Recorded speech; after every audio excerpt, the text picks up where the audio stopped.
What is the nutritional value with juicing? Is there any value in it at all? What about amino acids? Do you really need to take them, or are they just a waste of your money? Body recomposition. Is it possible? Is it possible to gain lean muscle and lose body fat at the same time? So we're going to try to answer some of those questions today. I'm Susan Lopez, tactical dietitian, and this is the Tactical Nutrition and Performance podcast, where we help tactical athletes bridge the gap between nutrition, metabolism, sleep, stress, and training so that they can live better longer and perform at their peak. All right, guys, let's get into some of these questions today. It's not going to be a super long episode. We did a question poll on Instagram a couple of weeks ago, and when we've done this in the past, these questions have come up before. So I thought that it might be worth sharing here with you guys because likely these are things that you have wondered about too, and so we want to talk about them. Before we get into this, make sure you hit that subscribe button so you can get any updates for us whenever we post new material. All right, so first topic, juicing. So I got a question from one of our followers asking about juicing and whether or not it's really got any nutritional value. Is it worth it, or is the juice worth the squeeze? Pun intended. Is it worth it to really be spending the money on not only money, but also time, just juicing fruits and vegetables? Is it really better for you nutritionally? And I know that juice cleanses are very common, juice resets, that type of thing. But if you ask me, I mean, doing a juice cleanse, especially for something like improving body detoxification or for weight loss, really is just snake oil.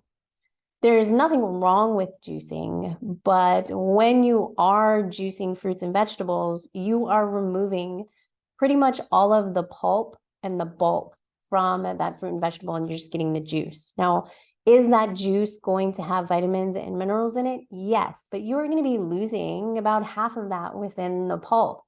And on top of that, whatever fiber was in those foods is going to be lost in the pulp as well. So I really think there's some benefits there that you're going to be missing out on if you're not getting that fiber in that pulp.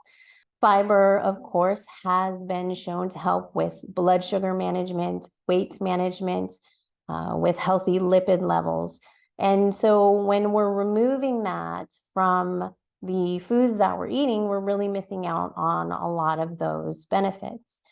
Now, if we're juicing on top of eating our normal diet, that might be okay. But honestly, guys, I've done some juicing in the past, and I really just don't feel like that juice is worth the squeeze. Like, it's a lot of work, and it can be pretty expensive. So if you're getting the fresh fruits and vegetables, there is of course, a financial investment there because you have to use a significant amount of those foods for the amount of juice that you're getting. It's not very much. And not only that, it's very time consuming to juice all of those foods. Now, again, if you're juicing on top of your regular diet, that might be an okay way to supplement in some extra antioxidants and vitamins and minerals. But again, you're losing half of it when you lose that bulk. If you're using the juice as your meals, then what's essentially happening is you're eating in a very extreme calorie deficit if that's the only thing that you're taking in. And so obviously weight loss would follow that if you're doing that for any significant period of time, even just as little as a week. And there are anecdotal reports of people just subjectively feeling like they have more energy. I would argue that that's probably because they were eating like garbage before they started the juice cleanse. And so when you remove some of that crap from the diet, you are likely to feel better just because of probably better hydration, but then also maybe there's some things going on with your blood sugar levels. And so you might feel like you have more energy. I would argue, though, that it is not worth it. So when it comes to juicing, for me, that's a no-go. even the juices that you get on the supermarket shelf that are already done for you, it's not typically something I'm going to recommend as part of a staple within your diet. All right, so I rambled on a little bit there. So let's move on to amino acids. Now, this is a really controversial topic, even among dietitians, I would say. You've probably seen on Instagram or even maybe worked with a dietitian who will tell you that amino acids are a waste of time. And so what's accurate and what's not accurate? And if you look at the research, yes, in the presence of a protein sufficient diet, amino acids aren't really going to provide you any more benefit than what you're already getting from your protein intake, especially in the realm of muscle protein synthesis and just general health. However, we are not ordinary citizens. Within the tactical community, there can definitely be times where you're not going to have access to not only adequate protein, but high quality protein or protein that has a high bioavailability score. And so in a situation like this, you could use amino acids. Now, in a situation such as, I would argue that using an amino acid supplement that has a whole 20 amino acid profile versus just your branched chain amino acids is probably going to make more sense. Because remember, the branched chain amino acids are just those three that are used predominantly or have come to sort of the spotlight because they have the most impact on muscle protein synthesis. Now, a lot of people would say, okay, what about whey protein? Why would I take amino acids instead of whey protein? And that's a good question to ask. Source of protein, obviously, in those low resource environments as well, or, you know, if you're just trying to hit that macro, you need the calories, whatnot. But there are going to be times when using a non-whey protein source like amino acids probably makes a little bit more sense. The first one that would come to mind would be if somebody's actually in a fat loss phase or a cut phase and they are trying to stay within a certain calorie amount that is low. In fact, so low that they might even be not have enough circulating amino acids to maintain some of the muscle mass that they're wanting to maintain. And so in this instance, what we would want to do is have more amino acids available for muscle protein synthesis. But if we don't necessarily want to bring those calories up, then a whey protein shake would not work here. And so we could potentially use an amino acid powder if somebody is going through that fat loss phase. Another situation where this might be applicable is if somebody is in a climate that is hot or muggy and, you know, they're already doing things like drinking oral rehydration solutions, and they maybe want to use amino acids in conjunction with that. There are definitely situations on deployments and in certain parts of the world where tactical athletes are going to be, where they're not going to have access to that protein. And if we're talking about putting in whey protein with maybe just our plain water that we're kind of sipping on throughout the day, along with our electrolytes, I don't know that I would want to mix my lemon lime ORS solution with my birthday cake whey protein. And so that might be a situation where you could potentially use amino acids. It's also going to depend on what's available to you within the local area that you can resource and what you can get sent to you. And so there's those situations. I would also argue even for like somebody who is in a patrol car all day, or, you know, maybe just came off a call and they're hot and they don't necessarily know that they're going to get anything into their system within that first hour or two that they need for recovery. And I'm including protein in that. Remember, glycogen is most important to replenish in that first hour after demanding physical activity. So we need those carbohydrates. But protein is sometimes the more difficult one to get in. And when your adrenaline is pumping, and it's still pumping immediately after an event or in that first 60 minutes after an event, you may not necessarily be able to eat food or even stomach something that has a texture like a whey protein. So I would argue then there that amino acid drink that's maybe a little bit more fruit flavored, that you can mix with your ORS, and then maybe some carb powder as well might make more sense. Now, obviously, once the adrenaline wears off, then appetite comes back. Appetite comes back, then it's, it may not matter. And if somebody enjoys using amino acids, by all means, it's not going to hurt them, right? We give them the information that they need. We look at the context of their situation. It's up to them if they want to spend their money on that. I think it's important for nutrition professionals to remember that our job is to educate, but the guys that work in this community, they're going to do whatever the heck they want to do anyway. It's not our job to be their mommies, so we just educate them. Sorry, I went off on a little bit of a tangent there, but it happens. And so I had to put it out there. All right, last question.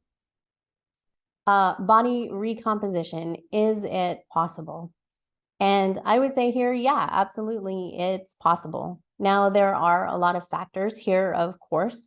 If you're somebody who's looking to gain lean muscle and drop body fat, some of the things are going to matter here is going to be your training age, your current level of physical fitness, your body fat percentage, and how much lean muscle mass you actually have on you, and your training program, of course, and nutrition, obviously. Can't lose or gain weight, body fat or lean muscle mass if your nutrition isn't tracking along the way that it needs to be. But yes, I would absolutely say that this is possible. Now, the one thing that I will say about that is that if you are a lower body fat percentage, then it can be a little bit more difficult. So if you are getting close to single digits and you're wanting to recomp, then the primary focus really should be on growth. So individuals who are lean are really going to need to be in a surplus in order to see that muscle mass growth, especially for somebody who's very physically active, has a demanding training program, and then on top of that, maybe a demanding job. Now, somebody who is heavier, maybe has a higher body fat percentage or has some extra body fat that they need to lose, then they're probably going to be okay being a little bit closer to their maintenance calories. And if it's a situation where they're cleaning up their diet during this whole process, then just getting closer to maintenance calories, cleaning up the diet, improving blood sugar levels is likely to help them get the result that they want, especially if they start now hitting adequate protein intake and they're doing a little bit better job of controlling their blood sugar and their excess calorie intake, especially from ultra-processed food. There are going to be some of those individuals who are fairly new to training, and pretty much any stimulus you throw at them, even if it's 80% correct, whether it be training or nutrition, they're going to see a positive effect.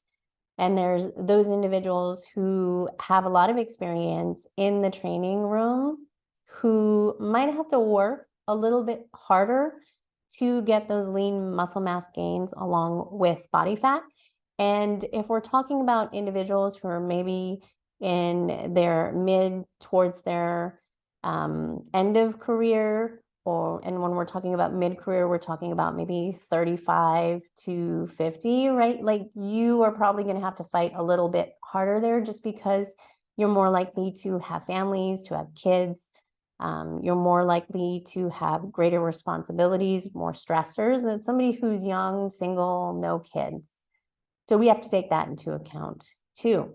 But it is possible to do. So one of the things that we're going to be focusing on this year within our coaching group is learning how to seasonally plan for these things. And I'm going to put it out there right now because even though it is summer, it's June, we really want to be thinking, remember, about what we're going to do with our training, our nutrition, in our annual plan, at least 6 to 12 months out. And so the way it's going to roll through the fall into the coming year is we're really going to be focused on setting ourselves up in the fall.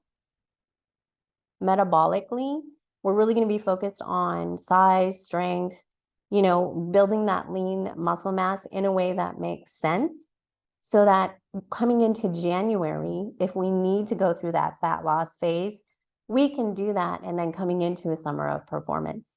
And so if you're a member of our coaching group, you're going to get some exposure to that. And over the coming months, we're going to do a really great job of kind of setting ourselves up so that we're going to do a really good job of setting ourselves up so that coming into next summer, May, June, July, we can expect a higher level of performance and perhaps some changes within the body composition. So looking forward to that.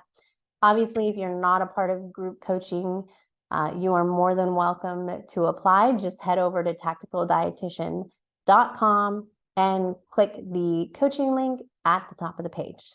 All right, so that's the only 3 topics we're going to hit on today in this Q&A. So I hope you guys got some good information out of that. And of course, if you have questions, you can always hit me up in my DMs on Instagram. All right, guys, that was good stuff. I enjoyed our time together, and we'll see you next time.